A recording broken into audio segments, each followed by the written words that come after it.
This is Too Long for a Voice Note, a podcast about everything and nothing at the same time, presented by Claire and Enzo. Our podcast is produced in London. Some conversations are just too long for a voice note. Hey, he's Enzo. And she's Claire. And this is Too Long for a Voice Note. Hi guys. Hello. Welcome back to our channel. Welcome back to our podcast. If you're listening, if you're watching, whatever you're doing, welcome back and thank you for joining us again. Tuning in for another episode of Too Long for a Voice Note. Podcast about everything and nothing at the same time. Like we are buzzed today. Guys, get ready. This episode is gonna be like a wire ride. People are like, stop, skip, unfollow. People on Monday morning drinking their coffee like, we're like, can you all guys relax, please? If you need like an injection of energy to start your week, this is what you get. We're here. So, you're welcome. You're welcome.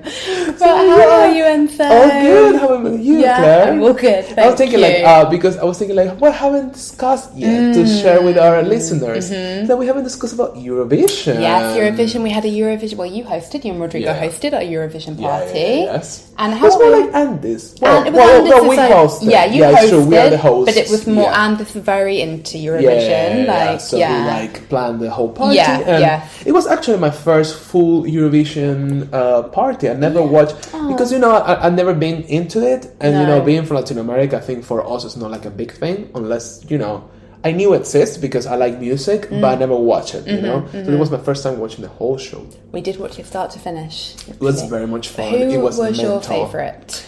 I think definitely I have a mixed things because I think at the end I really like Chanel with Slow Mo. Spain. She was really good. She was. I think she's very beautiful and talented. Super. And the dancing. It's like high level pop star level. Yeah. It's like J-Lo and Dua Lipa meets with a Spanish twist. Right, it's vibe. I think she was really, really good. I think she has a very high standard performance. Yeah, totally. Her dancing was amazing.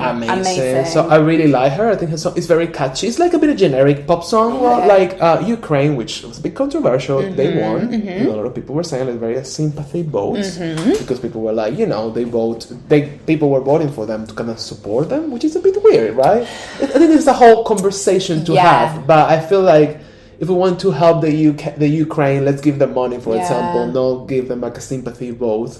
Exactly. It's I kind of felt like they were always gonna win, kind of. I kind of assumed that they were gonna win. Because But then it seemed like, no, they weren't, and then they did. So it's a bit it's always going to be like a very strange year, I suppose. Yeah. But I get you, it's a bit like, because we were saying a bit darkly, presumably they won't be able to host it next year. Obviously that's not going to be top of their list to be able to host it. It's a bit strange. Yeah, it's kind of like a moral dilemma, isn't it, there? Of should it have been more about the actual artists or should it have been... Blah, blah, blah. Also, I feel like if we go there, not to get this too long, but it's a bit weird that we are celebrating Europe and the Eurovision while in Ukraine there's a whole war happening and we are all there like, haha, Eurovision, we're all together as a Europe and singing and blah, blah, blah. But then our European country, it's there and we are literally here singing and they're like, it's a bit complicated. I know it's not that easy like that, but I think it's a bit thanks for bringing the mood down. Yeah, I'm sorry.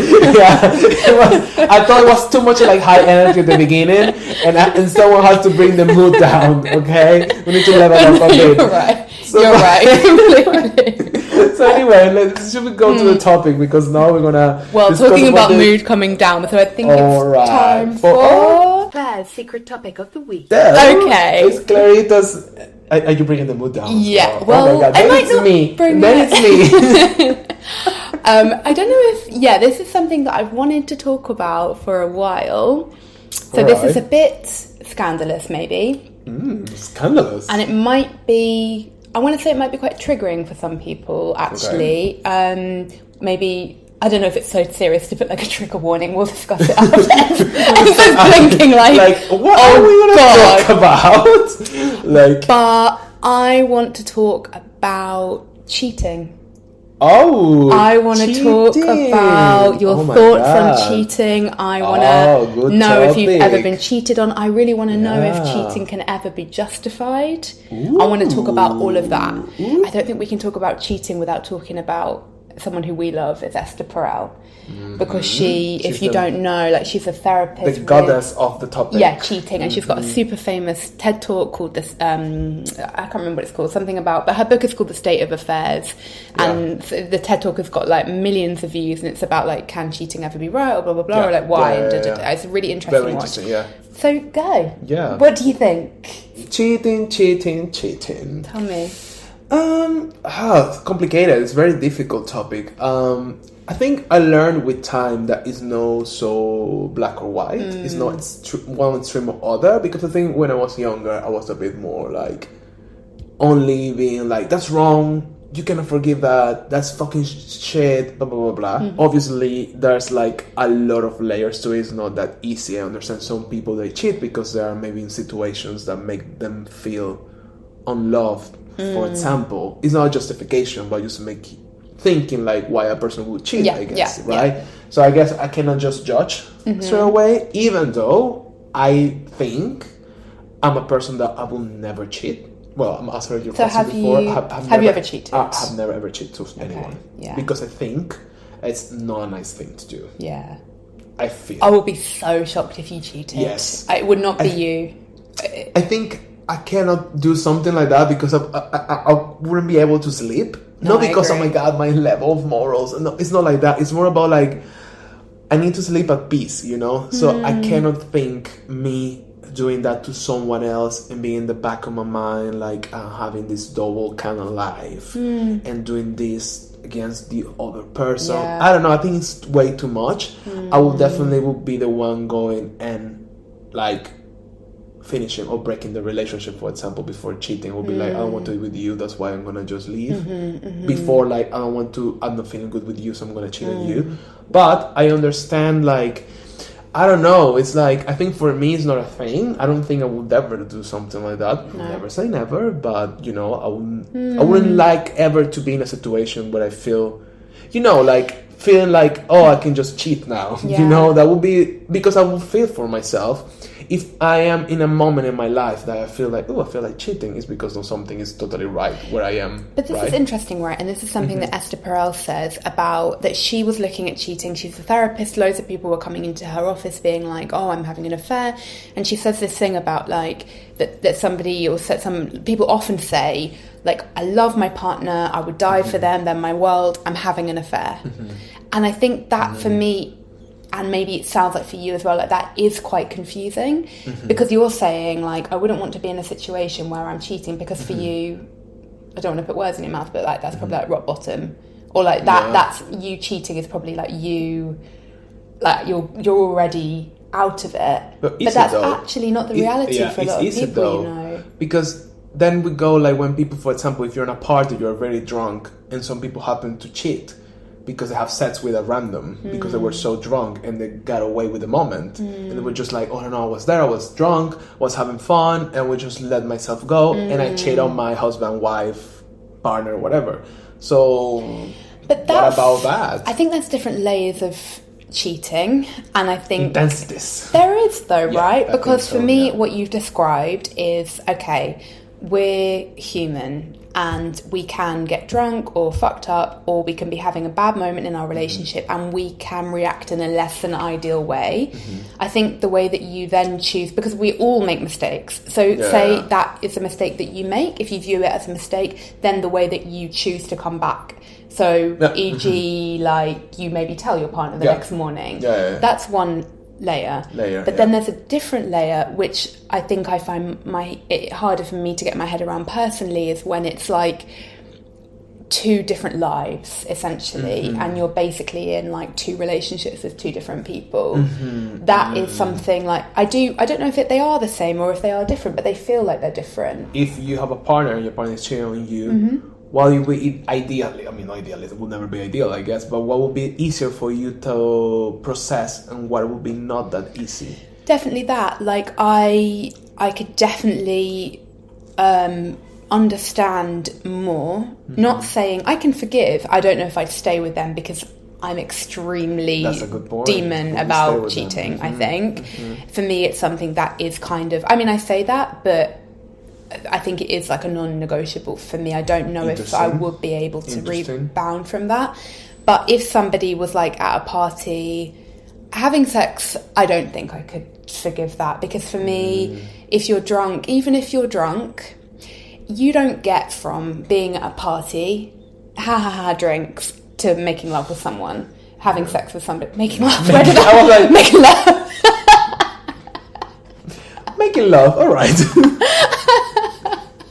Where did that come from? That was weird. Making love. Hilarious. Having sex with someone. Yeah. Because it's like, you need to go to a room, you need to get undressed, maybe not, but it's a bit like, it's, you know, you have to like be like, oh, do you have a condom? You know what I mean? How many moments to stop if you want. Yeah, exactly. There's lots of moments, and then heaven forbid you've gone to have sex at their place, then you're in the fucking Uber. Oh no, it's a lot of choices. Whereas a kiss can be like boom. You know, but okay, fine, you were drunk. Fine. If they then come to me the next morning and tell me, by the way, Claire, I was really fucked, I had sex with blah, blah, blah, I think I could be like, okay, well, at least you had the courage to tell me. But bye, bitch. But probably bye, bitch, to be honest, because I know myself. Interesting. But an emotional effect, you've been having, you've been texting somebody else. I'm going to kill you. I will. No, it will just be like, I'm never going to speak to you ever again. Because it would be, I think for me, it would be, actually the intimacy would be more of the betrayal than the sex. I would rather just the sex than they're like, you put somebody's else's feelings ahead of mine. Wow, yeah. And also, I found interesting about cheating, because I think it's this whole idea that we own someone else. I think it's a lot of ownership. And I feel sometimes, I wonder if we mask the ownership with the loyalty. That's something I think sometimes. That's a good point. I wonder sometimes if we are hurt, or we feel like it's really bad because it's against the loyalty we have to each other. Yeah. Or it comes from an ownership place, because it's kind of like we are together, so we own each other, and I own you and you own me, and doing something like that, it's kind of like you don't have the permission to doing that. It's a real... That's where I get cheating gets tricky, because how much... if we go there, what's loyalty? Like, if the person really will give their life for you and be with you there in the worst and the good and the bad, and they want the future and they want everything, but then they have sex with someone else, are they really like attempting with the loyalty you have? You know what I mean? Yeah, they are, because it's like, it's that thing of like, my needs are more than yours in this moment. But we have individual needs as well. It's a sexual need. But, I think that's a complication thing about cheating with only sex. But then what about with people that have a really good sex life? What about people who are always having sex in their marriage and then they're really cheating? Good point. Really, really good it's point. Like, I can almost understand it more. I mean, I don't. I really wish I was more open-minded about cheating, but I just find it really hard. That's kind of why I wanted to have this conversation. But it's definitely. Like, I can get it more if you are in a sexless marriage, and that makes sense. The person won't talk to you either, or they won't go to therapy, because that can really happen. And it's not a problem. Out of being like reactive, you will like, I'm gonna cheat on this person. That would make sense. I think this topic is so interesting, because I think like cheating comes a lot with the ways that the way relationships are constructed, like the construction of relationships. Because the thing is like, and I feel it happens a lot that we don't have an open conversation. Even if you start a relationship with someone, you won't have this open conversation like, what's gonna be your relationship be like? You know, it's a bit weird to have it, but it's kind of like, it shouldn't be weird. It's kind of like, we're gonna have exclusive, we want to do date. We should be more about how we're gonna treat our relation, instead of being straight away, we're gonna be you, me, and that's it. Because I think for some people, and I think that's really like something natural, they need to have a more like freedom in their relationship, at least sexually speaking. There's some people that they need to have, or they feel they need to have sexual encounters with many other people. That doesn't mean they don't love you, for example, but that's what they need. And then therefore being an open relationship. Exactly. Then that's why we have open relationships, I guess. Because that I don't have a problem with. The open relationship, having sex with, it's nothing like that. It's the lying that I have a problem with. Because you're not talking about it. You're exactly. And also it's that thing of like, well, what are we then? Because I think in any relationship, what we're aiming for maybe is like complete trust. Even with a friendship. Like it would be like, I don't know, I would be so hurt if you had a massive secret that you weren't telling me. And I would be like, oh, well, I thought that our friendship was safe. And it was like, I hate your hair straight. It's fucking hair. Like, I've let you film 2 episodes and I hate it. We're like, Diablo, But like, it's like that, and I will be like, oh my god, I am so sad that you wanted to fuck somebody else, or you had this emotional connection with this other human, and instead of telling me before you acted on it, and then 6 months later I found out, or even worse, I found out not from you. I found out via a text message or something. That's something we need to I get think to I would that point die. as well. I think I would die. But I feel the problem also is like I think the new generation, they won't have those problems as much. Again, I think it's very our generation. But I feel like we don't have a space where we can sit and talk and be like, hey, I'm feeling like I want to have sex with someone else.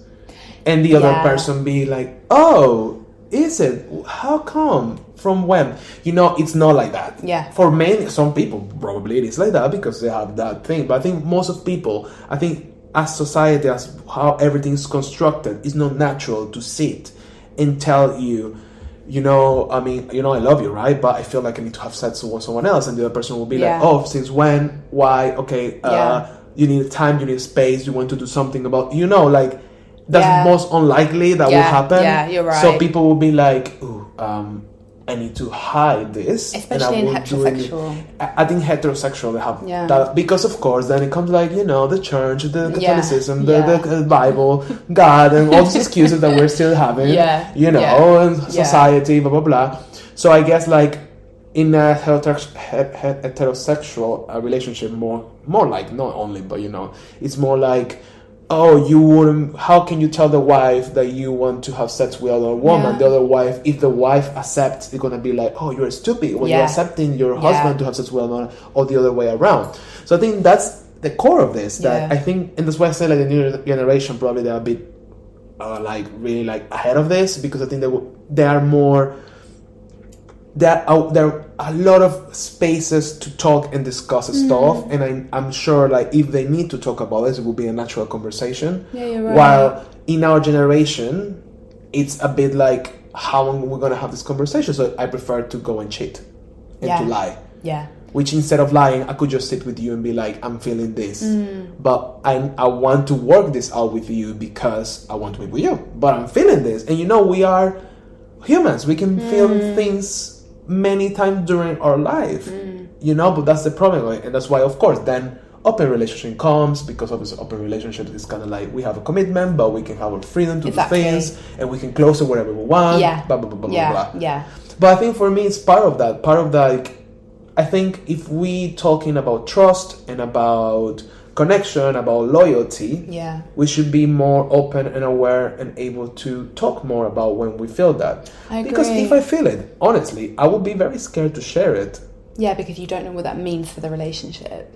Because we are not built to be like... But it's weird though, because it's like we say, which I totally agree with, you're like, if I say it, then it's scary. But then why do we... It's bizarre to me that, like, it's like I'd rather, which is what most people do, I'd rather just have an affair or fuck somebody else and hope for the best or whatever than, like, because surely that comes with a lot of discomfort and, like, shame. Say it's like shame. A long-term thing, a long-term affair or whatever. You've fallen for somebody else, but you still are in love with the main person. But you're like, well, okay, we'll just go there. Then rather just be like, rip off the plaster and be like, I know this might mean that you might leave me, but I'm in love with somebody else. I still love you. How we do this? How are we going to do it? Yeah. Because it's both really risky, but then I think a lot of people probably think, because humans can be very dark, a lot of people think, I can get away with this. Yeah. Yeah, I think if it's a long-term relationship, I think it's way easier. Yeah. You mean if you're together for a long time? Yeah. If you've been together for 6 years and this happens, I would be like, okay. Or is it worse? I think I will understand it more. You would. Because, when you are with someone with so long time, sometimes, the spark goes, the passion goes, you get too used to, then you're just like friends that love each other, but they're like just friends, so something happened because you were in need of something. And I think I will understand more because it's kind of like this human thing. Like, after many years, maybe things get a bit cold and it's not the same. You don't feel the love as you used to feel. So it will be like, well, I kind of get it more, but I feel like if I'm with someone for a year, this person cheats on me, I think it's a bit like, oh, well, we're in the peak of a relationship and you're cheating on me. It's like a bit like... Then that's more. But then you can say like, oh, well, but maybe this person doesn't know you as much, doesn't love you as much yet. So that's why we'll do it. But I don't think it's like that. I think it's more like, it's like we're in the peak of a relationship, but you're cheating on me. Like, really? Like, that's bad.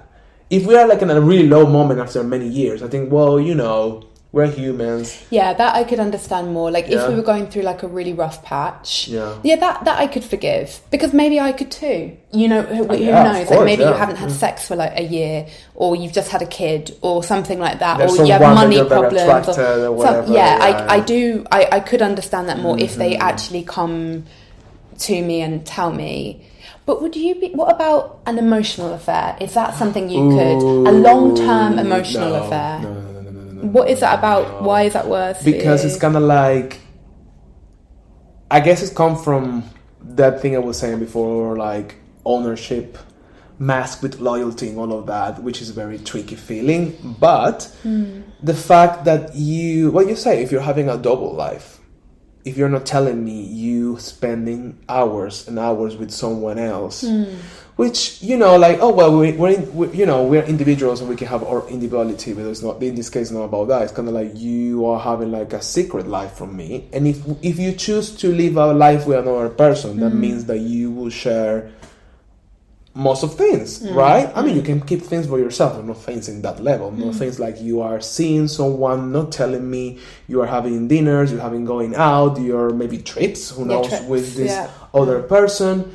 And you are not telling me that, so basically you are lying me about this whole piece of life. Yeah. It's not like you're lying me about you have sex with a random in a bar that we don't even know what's the name. It's like you are having like a second person that it's not your friend, it's more than your friend, and I have no idea about this. I think for me, I wouldn't be able to forgive that, because that would be like, that's why I like to be like clear and open and honest. Like, I cannot believe like someone for so many years not telling the other person that person exists. Yeah. That's fucking bad. I think that's really, really bad. Because that's the thing. I think in a relationship, and this is why an open relationship I think can work, because it's none of those like logistical lies. Yeah. Because I would be like, wait, when you said you were in Paris with blah blah blah, you were actually in like Rome with her. Yeah. Like those kinds of like those deep lies, because you should at least know where your partner is. Because in any relationship, that's the thing, it's the same. It doesn't really matter. It's just like, you, at least what you're saying, you can trust that is what it is. And I think that's the root ick of this, is like, who are you? Who are you? Who are you? But it is a bit like, it's a bit like who are you? What the fuck? Like, I thought I knew you. Right? Even though, I mean, I do have to say, obviously, this is not as easy, and I think it's easy to judge. Extremely. It's easy to judge, but I think sometimes life gets into some weird scenarios, and then you might get into cheat someone else that you really love, and even though the core of it is not alright and it's something wrong, but maybe there's things happening at the same time that makes you be there. Yeah. It's not an excuse for that, but I think you cannot be like, oh, you are a bad person because you did it, blah, blah, blah. Yeah. It's not always like that. And sometimes things happen in such weird ways that then happens to be that you are there and you didn't make the right choices, you didn't step back in the right moment, then you're trapped there, then you don't know what's best, then you have another person in the middle. So that's the thing. I think it's important to say, because I think I have to admit that I think it's probably come across in this episode, I think I'm pretty judgmental with cheating, which I think I'm not judgmental. I'm kind of open-minded about a lot of things, but cheating is something that I really struggle with. Yeah. Because I have been in a cheating situation, like in my life. So I think that's probably like affected. I wasn't cheating, but I've been involved in it. So I think that probably marred it, like a really bad experience.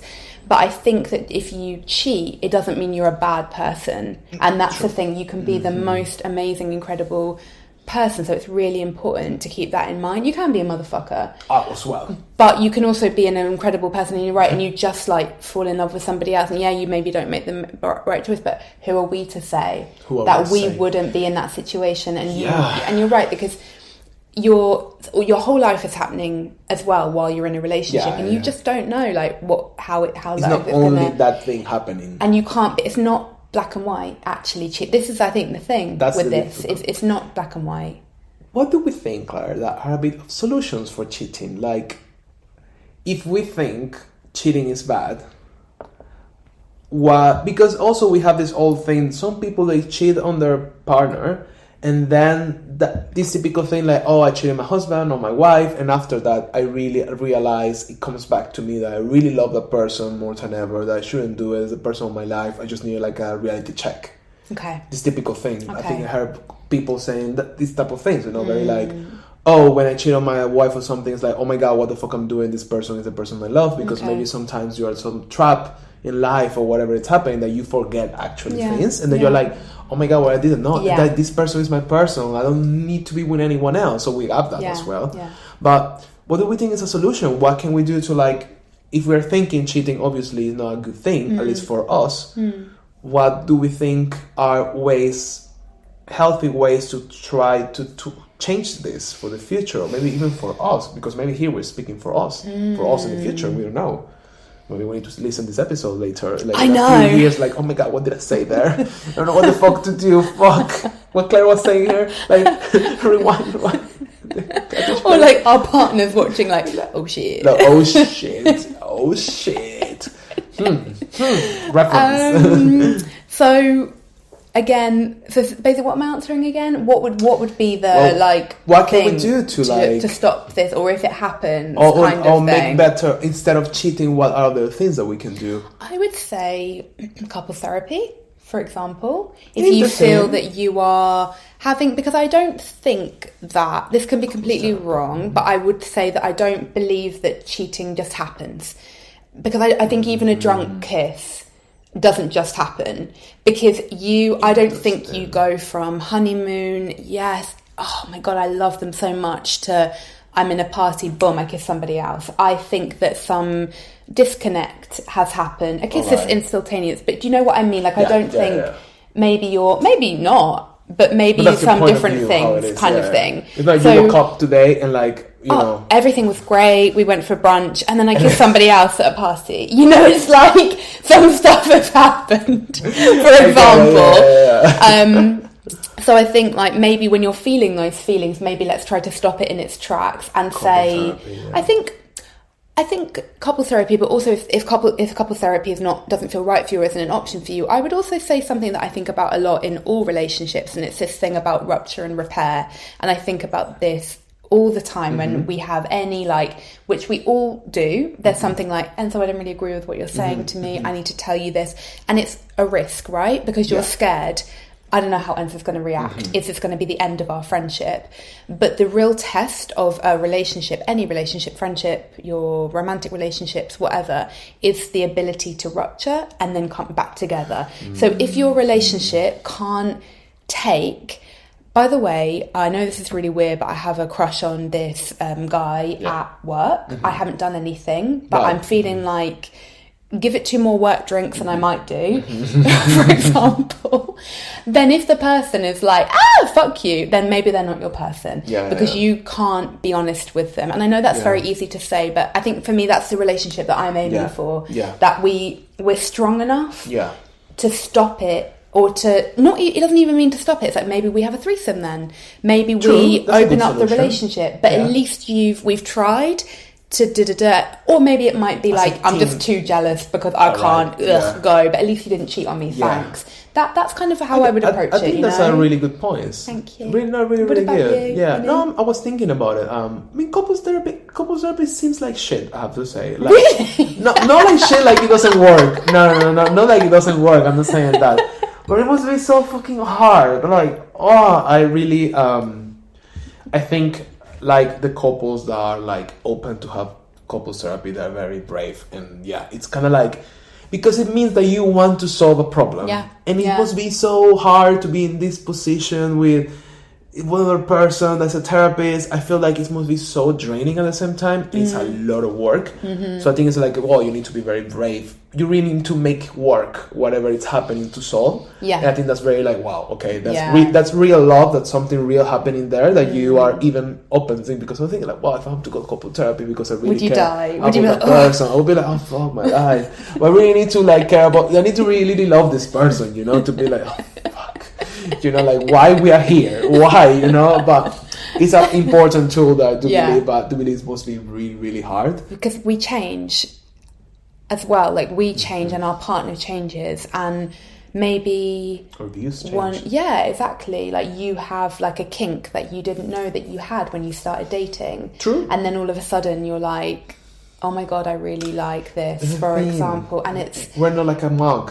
You know, Yeah. we are something that it's always in a Mutable. process of mutual like, changing. yeah. So what if, even sexually, what if there's something changed? Or in you the are, middle? you have always kind of questioned your sexuality, but you've always said, no, I'm straight. But then actually, as time goes on, you think, no, I'm gay, or I'm bi, or something like that. True. It's actually like, I think it is very easy to sit here and say, no, I wouldn't act like this, no. But you really don't know, and like... Realities are so diverse. Yeah, and I think also as humans, like, it's really fucking hard to risk losing someone you love. That's why it's hard to bring up things, and you hope that you're going to be able to get through it, but you really might not. So probably the easier option is to just cheat and hope that nobody finds out. And hope for the best. And that's kind of why I think... It happens a lot. But does that cheating. make you a bad person? No. Not Does it make you a bit necessarily, weak? Maybe. Maybe, yeah. Maybe. Maybe, yeah. Maybe it could be. I will be a bit like, okay, you're being a bit weak. But also the person will be, but I don't want to lose this person. That's why I'm doing it, you know. But then I will say, but then Yeah. you're being weak and you're being cake and eat it. Because you want me, but then you also want them as well. And you haven't given me the choice. So it's not completely like, oh, I'm scared to lose them. Fair. You know? It's a bit like you want everything. Yeah. I think for me, it would be ideal if in the future we don't assume so many things about relationship. When we are getting into a relationship, we don't assume that we're gonna be this and we're gonna be for each other, gonna be only you and me, because I think it's important to have this conversation early on. I know it's not that easy, which I think again for future generations will be more easier because they have less layers of stuff on them. In that sense, they're more open. But I think it's important to sit and be like, have you ever thought maybe that you would like to be with more people at the same time with me? Yeah. Do you really want to be only with me forever? Or do you feel you're more of a person that likes to explore? Yeah. Because a lot of people naturally, they're more like, I want to be one person and that's it. When I'm one person, I want to be with somewhere else. But some people are like, I can be one person, but I can be with 5 more at the same time. Yeah. Those conversations that we need to have without shame. Yeah, and it's early on, so the person knows. Because I was going to say, when you're dating, because then you know what you're getting into. Exactly. In a way, and you think, oh no, like I'm just not going to vibe with somebody wanting an open relationship. Nothing bad, but let's just call it before we've. And you're right, it is that you don't have those conversations. It's difficult because I think we're not. Again, always education. It's always like on a date.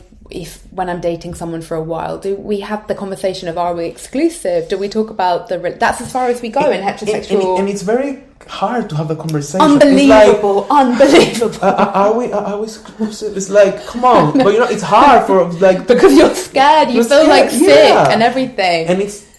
And I think that's the problem, that we feel that way asking those questions.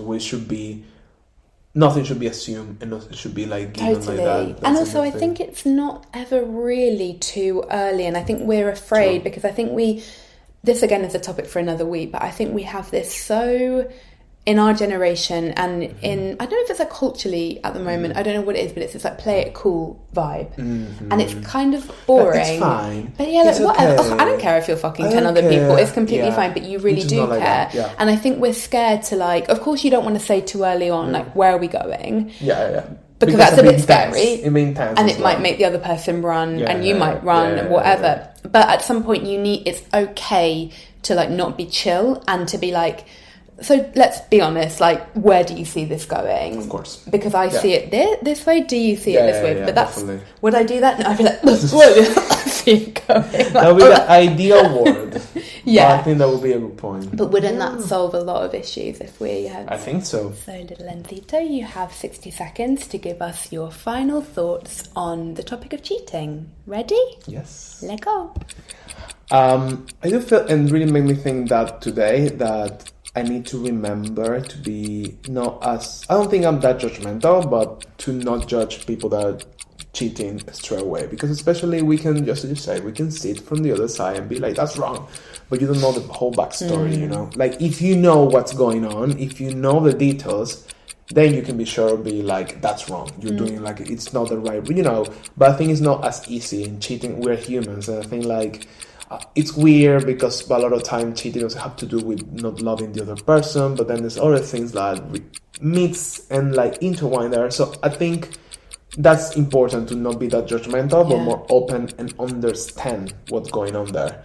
And I think maybe open relationships are a good solution, definitely for the future. I don't know if it will work for me, but maybe we just think it won't work because it's not part of a reality of like what we think it's okay. So who knows? 1 second. And you're done. Thank you. Oh, the beeping. We got the beeping. It's funny. It's like, I think, what you said about open relationships there, it's sort of like maybe you would, like, is it something you should only try if you feel a longing for that? Yeah. Or definitely. is it something you should, I don't know. I think maybe if you feel like you want to do it, then do it. I don't think it's something that you need to do if you're not kind of feeling it kind of thing. No, definitely. I don't know if I will have time for an open relationship. Time. Do you know what I mean? It's a lot of investment. Because it's a lot of time investing in one. Imagine like 2 or 3. Imagine like, having sex with me. It's a lot. You need to be like very a lot of free present time. And yeah. I mean, even if it's just sex, but I don't know. It's a lot of time. Definitely. Yeah, definitely. Well, there we go. Please, guys, let us know your thoughts on cheating. Interesting topic. I'm hoping this is going to start a conversation. Please let us know your thoughts. Yes. So anyway, thank you so much, and see you next week. See you next week. Bye, Bye-bye.